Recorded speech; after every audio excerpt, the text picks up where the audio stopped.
Invocation, where we examine the many creative ways we can move into a brighter, more connected future.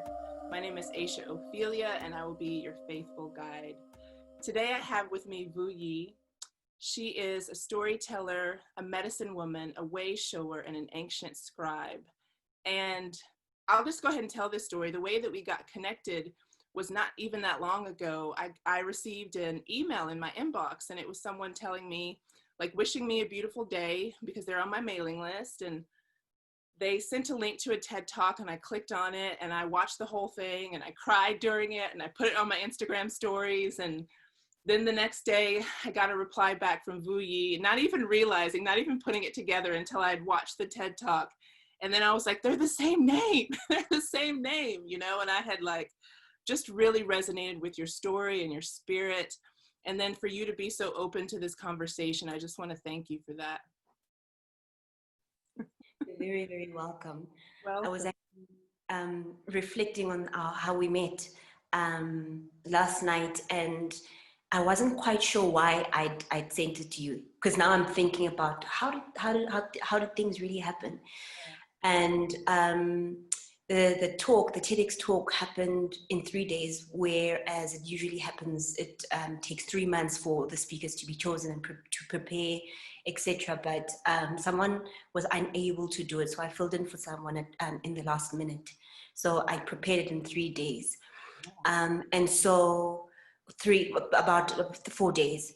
And so I can't take the credit, and I think the same spirit that encouraged me to send it to you, the same spirit that was with me that day, and that shared me and uplifted me in sharing those words that day.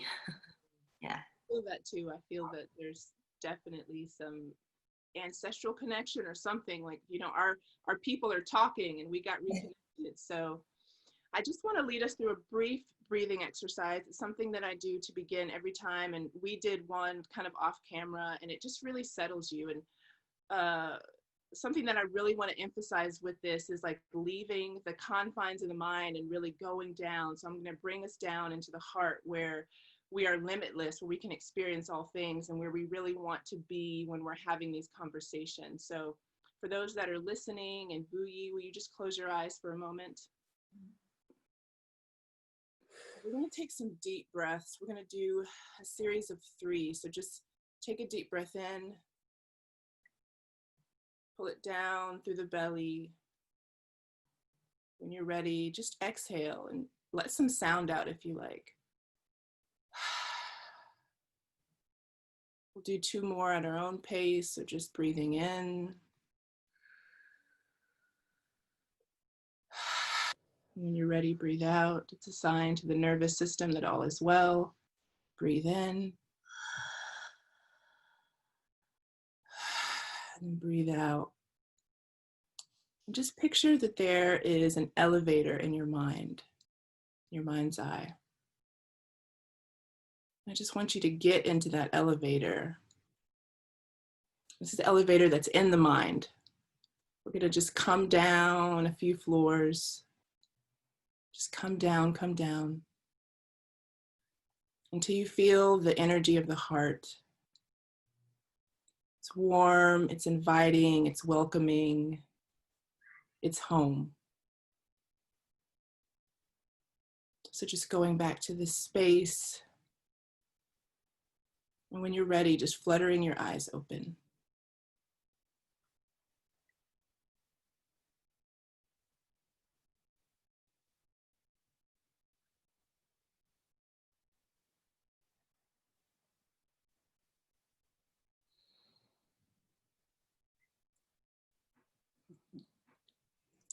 All right, welcome back. Now we've arrived.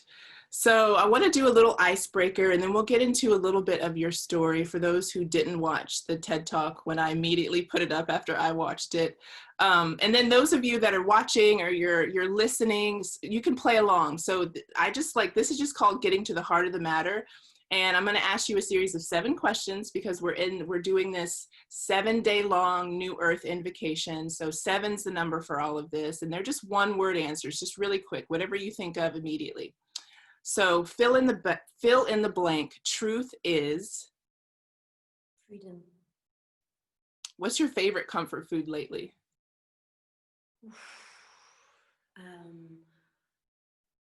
Avocado and cacao. Yes. Sometimes together. Yeah. One word to describe the potential of now. Limitless. Fill in the blank. The last time I felt awe, I was.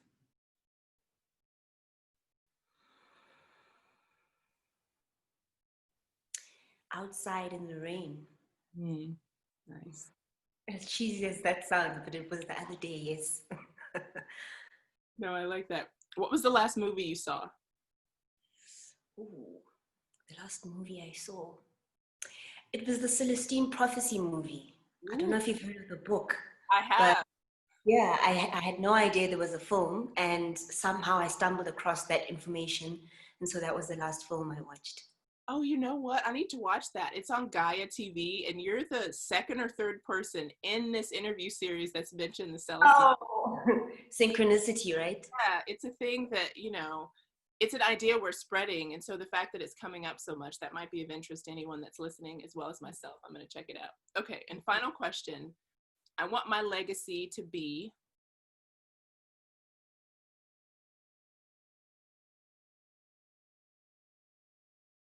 I want my legacy to be the way that I made people feel. Oh, that's good. That's really good. I have not heard that before. I might have to steal that, but also, excuse me, give. Normally I bring my water in here, but I didn't. It's okay. We'll hold space here. Yeah. Thank you. Thank you. I wanted to send to share some bird sounds with everybody. It was something that was heavy on me, so while we wait for Aisha.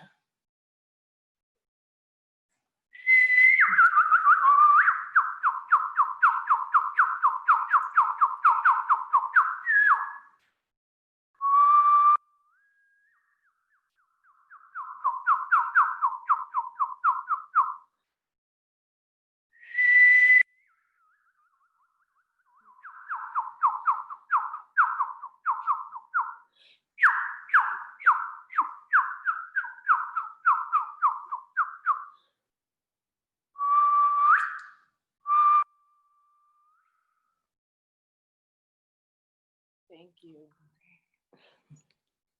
So one of the things that I was really wanting to start off with was just a little bit about your story. And it can be parts of the story that you shared in the talk or not.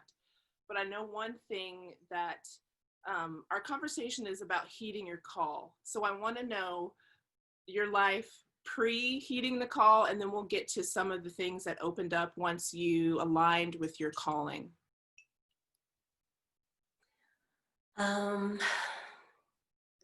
So my life before now, I'll start from when I was young. My earliest memory is of my mom telling the story of how it was when I was younger.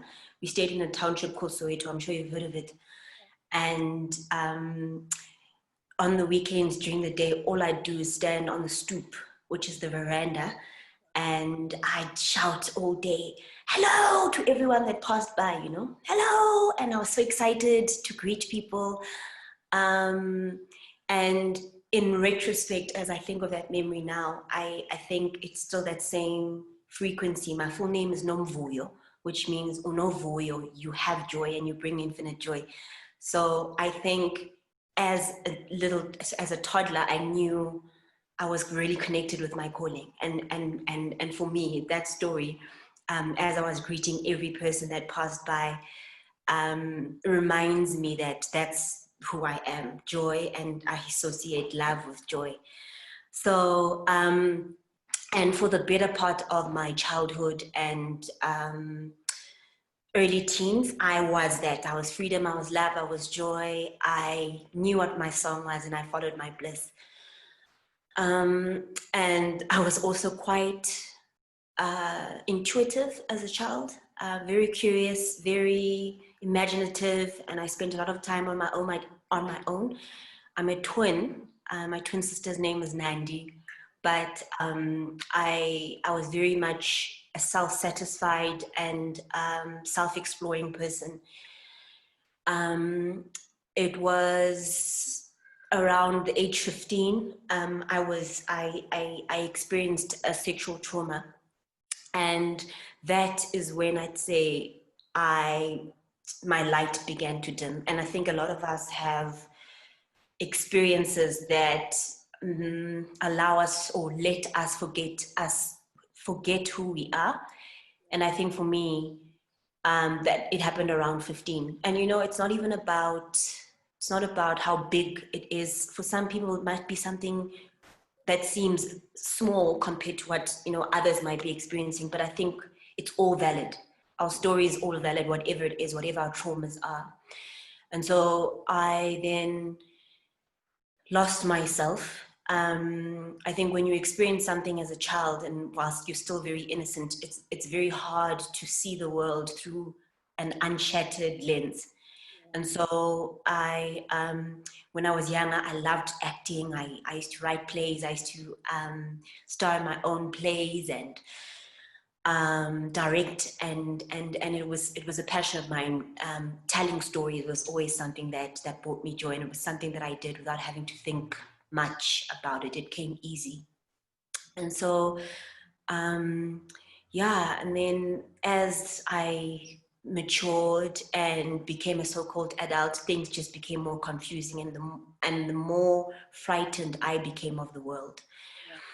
I then left school, and I really wanted to do dancing and drama, but it wasn't really something that was encouraged by my parents. So I chose something that would make sense to them. And so I did my media studies, and that was okay. Some radio, some journalism. I liked writing. That made me happy, kind of. And then I sort of went through my 20s trying to find myself in the boxes that life presents to us. I tried to get into this box, and I was like, what's over here? Is this me? No, it's not me. There was always something kind of missing. Went over to that box. Is that me? No, it's not me. So the 20s were intense. And I was a communications officer. I worked in television for a while as writer and a project manager. And then I was in word of mouth marketing. So words have always been the thread, and stories. And then around 2013, I began experiencing migraines for the first time. And I was someone who wasn't really physically ill. I used to have asthma. I was hospitalized a few times, but headaches wasn't something that I experienced. And I began experiencing these excruciating headaches, and went to go see a physician for the first time. And that's when I learned I had migraines. And I remember at the same time I experienced my first heartbreak, and life was just really intense. And I moved cities. I moved from Johannesburg to Cape Town. I got into my car, packed all my goods inside, and my clothes, and basically moved my life with a broken heart, and landed in Cape Town, and with the intention of becoming a travel photojournalist. And this was an intention that I had set a few years earlier when I was living in Holland. And so it manifested about 3 years later. And so I got to Cape Town, and I wrote the magazine an email, and I told them that I was in town, and I was invited to intern.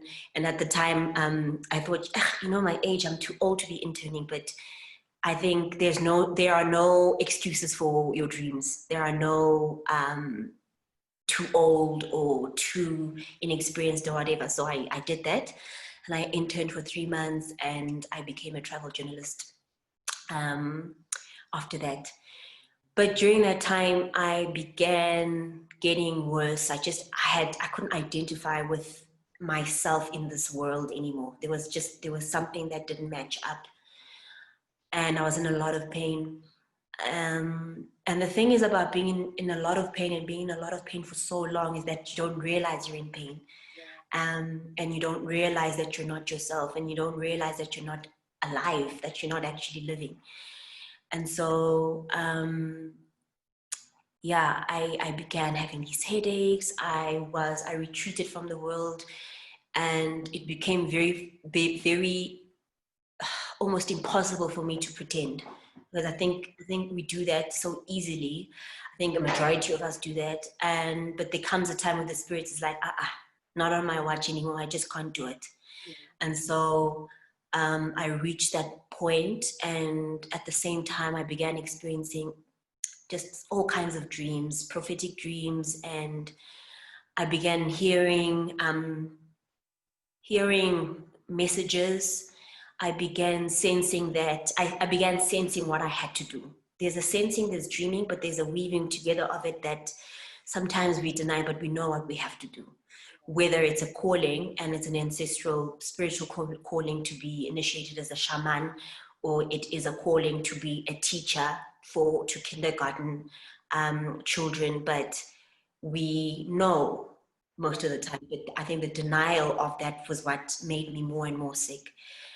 And yeah, so basically for 3 years I was suffering, 2013 till 2016.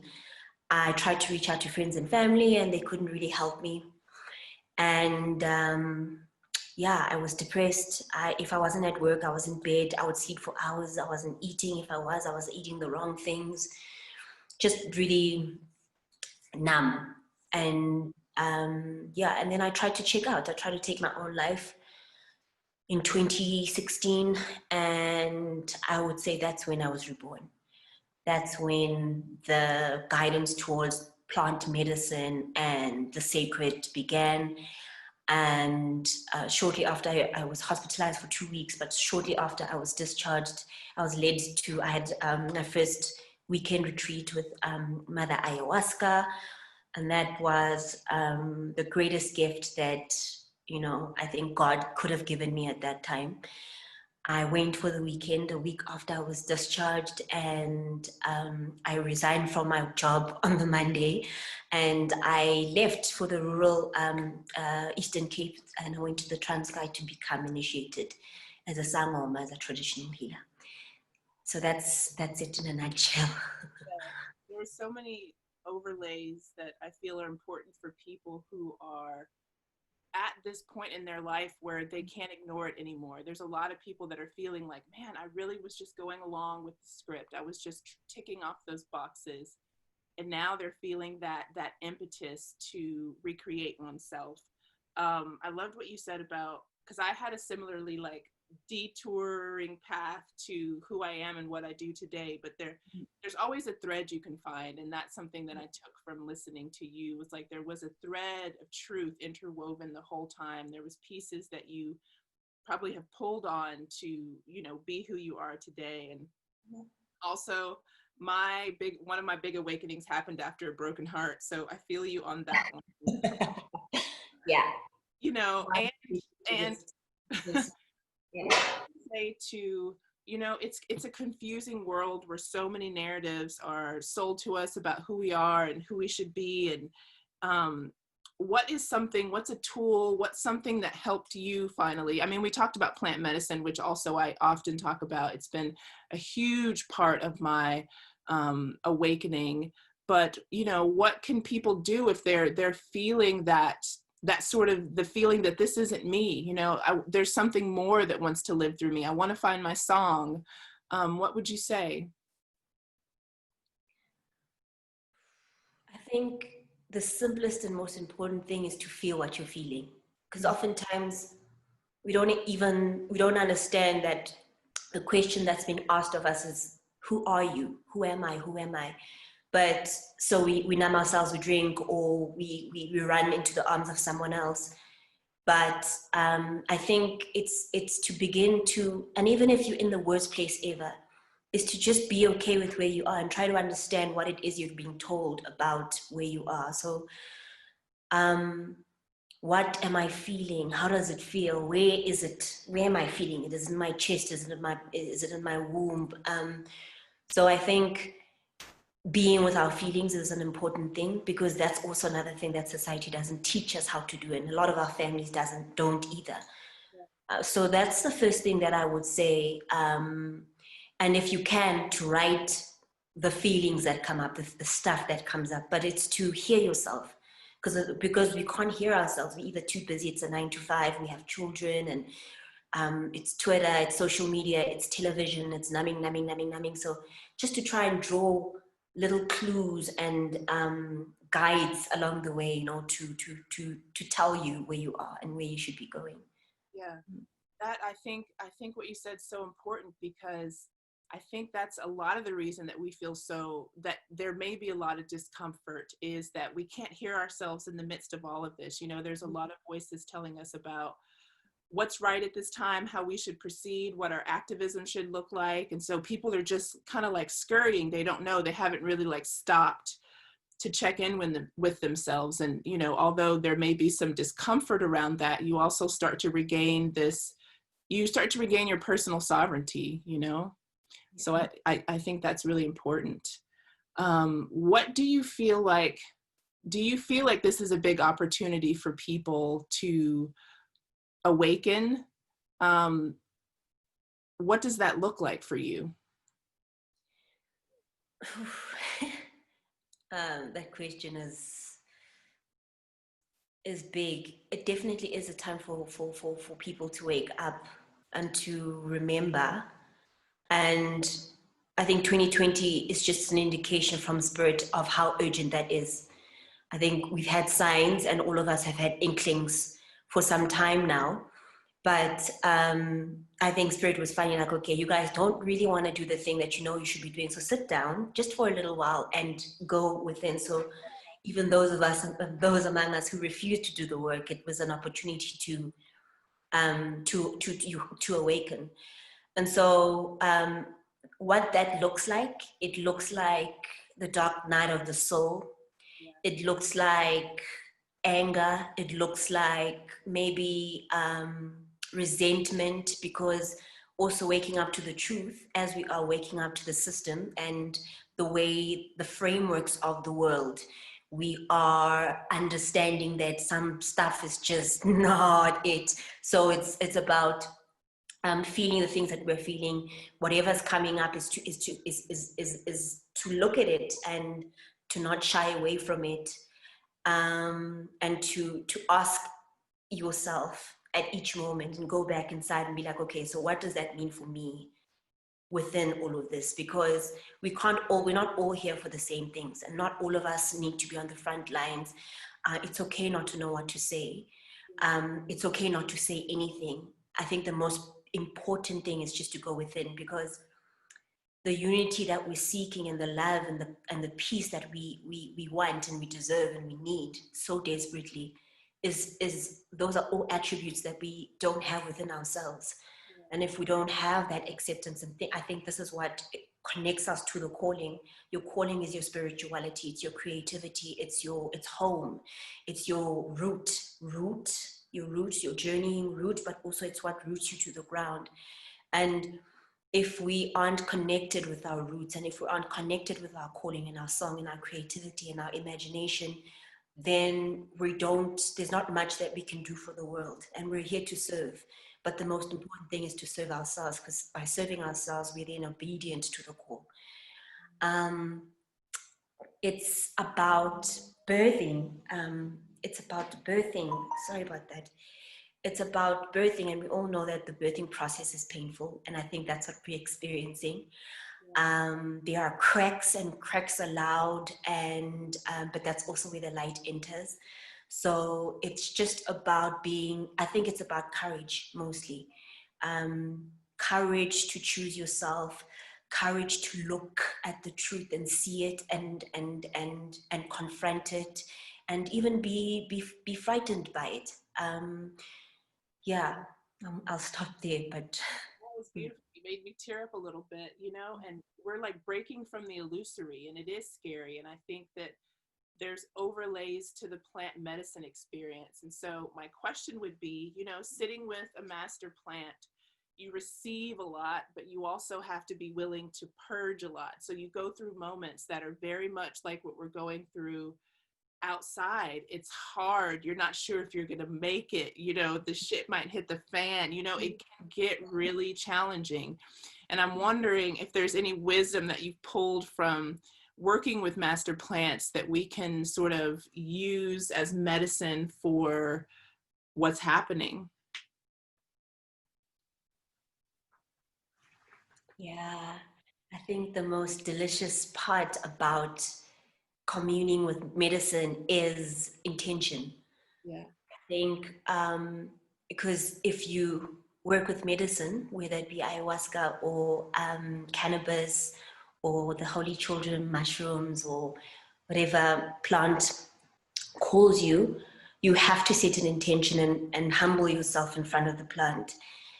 And many of us don't live with an intention. We don't have it down. What is my intention with my life? What is my intention with the work that I do? What is my intention with the friendships that I have? What is the intention for my life? And so for me, that's the most important thing and the most empowering thing, that the biggest gift that I've gotten from my journey with plant medicine. Yeah. I love that. To me, it's like a similar question. I was kind of starting to get to know a guy recently, and I asked him what his why was. And I was like, just, you know, I'll give you time. Like, he doesn't, you know, and I don't know if he really had one. And I think a lot of us don't. It's not like a judgment call on people for not knowing your why, but now it's a really powerful time for us to tune into what makes us feel really good. I love what you said about, you know, we're here to serve, and we're here to serve the call, and that happens through us. And I think a lot of us were raised with this dogma that we can't be doing something that makes us feel good or is easy or is pleasurable. There has to be this certain like hustle or this hardness. And really what I found for me is like the secret to any success that I feel that I've had was just like, I was really myself. I really tuned into like what felt really good, and I followed those impulses. And the more that I like throw off the, you know, you're not supposed to be doing plant medicine, you're a Black woman, you're not supposed to be doing this or doing that, and I just did it. Like, that's the things that people want to talk to me about, you know? So feel very encouraged as you're finding your why, Yeah. So I have a question about some of your titles, and I'd love to hear. I mean, it's clear you're a storyteller. When you start to speak, it's like, I want to listen. It's like, what's going to happen? Tell us about what a way shower is, and then I'd love to hear about, I feel like an ancient scribe, so I want to hear about what that means to you. What does a way shower do? And I think it's so important at a time like this, so I'd love to hear what that is. NgeSulu we say silandela indlela, so that's in Zulu. We are here to follow the path, and it's not the pre-existing path, but your own path, you know. Way shower is looking at my journey and some of the work that I now do since then. I know that part of my intention and part of my gifts and part of the reason for me to be here is to have the courage enough to step in places that others might not have stepped, so that I can show the way or show other options on the way. So for me, that's what a way shower is someone who's willing to show the way, that the ways that are not conventional, the ways that are beyond our conditioning, the ways that are beyond the veils, the ways that are beyond the hues of our skin, the ways that are beyond my gender, my sexuality, my, you know, yeah, I think that's what way showing means to me. Yeah, I think that's powerful. And sometimes the way shower is underappreciated. I will say that, you know, and yeah, we won't even, that's a total tangent. But I felt that. Yeah, it can be an interesting way to feel and position to be in. you know, I think the benefits of being a way shower and really listening to that inner call is that you get to be yourself, you get to feel like yourself. And that is really a gift in a society that wants to tell you every single thing about who to be. So if you've reclaimed some of your sovereignty and said, okay, I am going to go over there, I am going to muster the courage, you know, then you do have something special to share with the collective. And I think that's why I felt so resonant with your story, is because, you know, the beautiful titles that you have or were given, however you feel you've arrived at them, you know, it's not like there's like a well-worn path to be a doctor. You know, I don't know if there's a book, well, I guess there are books that show you how to be a way shower, but do you know what I mean? Like, yeah. So thank you for doing that and expressing that so beautifully. I think you maybe answered this, but were there any, like, looking back, I mean, we're all guided. It's like, there's two ways that I think about this, and there's probably, it's infinite, but you know, when you're sort of like fumbling around in the dark, trying to figure out who you are, it's definitely a part of getting to the point where you're finally ready to like heed the call. So you can't negate all of that stuff, you know.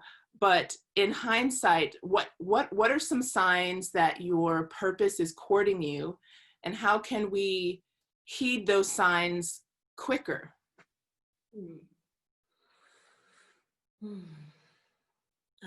So some of those signs is feeling that you don't fit in anymore, feeling a little bit misplaced or aching for a sense of home. And it's not necessarily to the extent of feeling suicidal, but it is a sense of something seeming really wrong about, you know, maybe the job that you're in, the relationship that you're in. Some other signs is that some people retreat from the world. So the social events that you used to attend just don't interest you anymore. Conversations that are not nourishing and that are quite, you know, on the surface don't appeal to you anymore. And you just start to ask yourself deeper questions about life and why it is that we're here. And yeah, so I think questioning is also a big part of it. And then if your behavior changes, I mean, that's already behavior changes to some extent, you know, retreating. But some people might drink a lot. Some people might overeat. But you might start to engage in behavior that you might not have done in the past. And yeah, I think that's those are the core ones that always come up in some of the consultations that I have. And also a big one is when you start to ask about your lineage and start to, you know, feel that you need to find other parts of yourself where you need to reroute or understand the tree better, the family tree.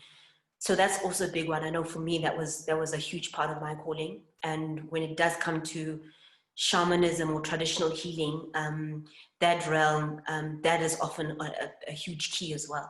Wanting to put yourself together again. Yeah. Yeah. That's funny. In my mind, it was feeling like it was like a commercial for, it's like, are you awakening? Are you experiencing Yeah. from society? Are you feeling, yeah, that, I mean, that whole thing, it's on point and it's true. It's very true. I know this happens often as we evolve. It's like a spiral, you know, and it's going to continue that cycle of like growth, you know, that cycle of that just keeps pulling at us to like, there's more, we can evolve more, come on. So yeah. I think that's a very interesting point, if I may, because you it's such a natural thing to do, to grow and to evolve, but it's something that we've almost denied humanity of. When you consider a forest, or you think about a plant, or you think about a butterfly, and then what it was before it was fly, it's process, it's growth, it's experience, it's pain. You know, when you think about the cocoon, and then it's a crack, and then it's freedom. You know, yeah. So I like what you said there. Yeah, and I like your analogy, because nature to me is where I get all of my really important lessons. And I love seeing the variety that exists in nature, and the fact that if they need some new adaptation, they just form it. And we're literally nature. And what you said is so important. Humanity has not been allowed to evolve, you know, and for whatever reason, there's so many tangents that we could go on about why that is. But the fact remains that I believe that that's true, you know, because there have been people who have been visionaries who really have been willing to step out and be like, we could reimagine society like this, but usually they're pushed aside, right? And maybe they're heralded later in their day. Nikola Tesla, you know, people that were like, quote unquote, futurist, you know, people that really were like, hey, let's really imagine this new earth. And so that, you know, that has been a big reason that I wanted to create this and have conversations with people who imagine the new earth. So I'm curious what you can imagine. What could the new earth be if we allow ourselves to evolve?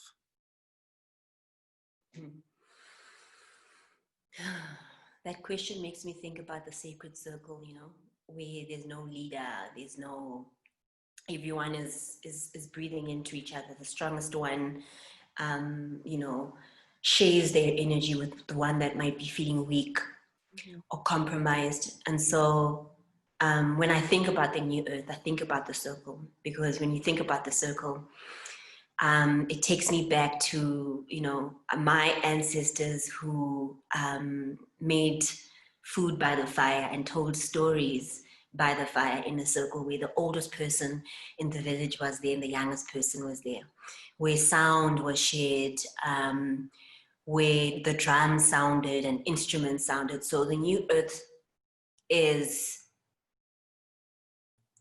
the frequency of the earth. And that's what the sound of the drum is, right? That's why in most shamanic practices, they use the drum, because it's that frequency of the earth's tone. So a new earth is women who are empowered in their bodies and their sexuality and their sensuality and their creativity and their spirituality, because it's the same thing. A new earth is healed and liberated wombs, because wombs are the portal to the other realms. And it means then that society and the women within society are women who are tapped into their sacred nature. A new earth is men who are empowered by their femininity. It is men who forgive themselves over and over again. And it is men and women who forgive each other. Men, women, transgender, the sentient beings, the animals. It's inclusion. It's acknowledging the plants and the trees. It's acknowledging the bird song. It's acknowledging that the sun makes everything possible for differences and, you know, for our food to be on our table. So a new earth is freedom. A new earth is being, like the bee, you know, the bee.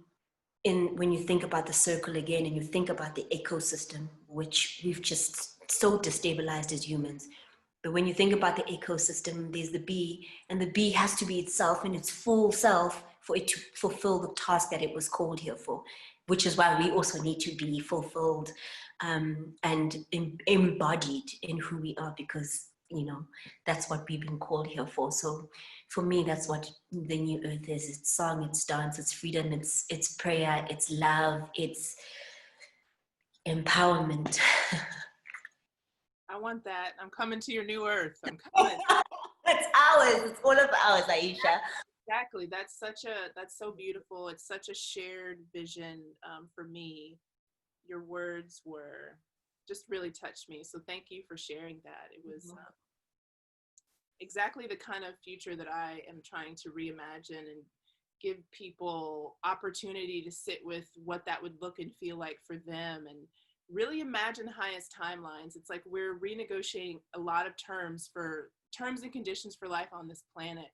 And, you know, don't just focus on this little, you know, it's not little, but, you know, the areas that they really want us to focus on. I feel like it's a time to really renegotiate everything and come back into right relationship with nature and that same impulse that's within us. And the circle's perfect. We've been at, you know, triangle, kind of a hierarchy, and now we want to come back to the circle. So thank you. I'm curious if there's anything else you want to add. I mean, I think that what you said and have shared is so beautiful, but is there anything else on your heart that you really want to share with the people who will be watching? Yeah. What I want to share would be that, you've come for yourself. You deserve yourself. Choose yourself. And, it's also doing those things seems like a selfish thing, but it's not. We fill yourself up with yourself, the things that make you happy, the things that make you strong, the things that make you thrive. Because who are we then if we don't do those things? What are we to the world? What are we to our friends and to our family? And it really is about taking the time to be with yourself and to nurse yourself and to ease the wounds of childhood, and to give yourself the love that you might have needed at certain times of your life, and kindness and affection and softness. So it's about, I understand these things, so many things we have to make right out in the world, but we cannot begin any of that until we've begun cultivating the relationship with ourselves. So that's it. Thank you. And where can people find you? I know that you have a beautiful creative presence on Instagram. I'll link to all that, but where can people find you if they want to know more about your TED Talk or what you're up to? So I suppose these days people say Google, but no, Vuyi Qubeka. I'm on Twitter as Vuyi Roams Free, and on Instagram. I also have 2 other accounts. I do sacred ritual artwork, but I do that with a collective called at Diop Mau. So that's DIOPMAWU, Diop Mau.